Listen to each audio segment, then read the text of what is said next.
மக்களே, இந்த நியூஸ கேட்டு எனக்கு 2 நாளா தூக்கமே இல்லைன்னு சொன்னா நம்ப முடியுதா? என்னடா சொல்றா? அட ஆமா மக்களே, நம்ம எஸ்சிடிசில புதுசா 2 கோடி ரூபாய் மதிப்புல வால்வோ 9600 பஸ்ஸை கொண்டு வந்திருக்காங்களா மக்களே.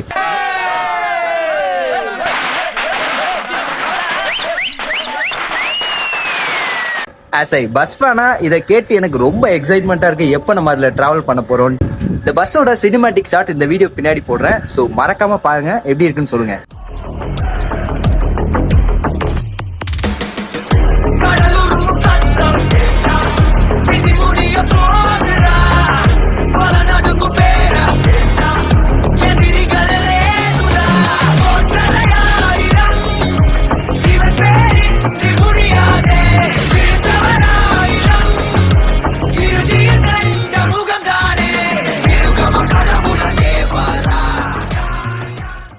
நீங்க இந்த பஸ்ஸை பத்தி என்ன நினைக்கிறீங்க? மறக்காம கமெண்ட் பண்ணுங்க. வாங்க பார்க்கலாம்.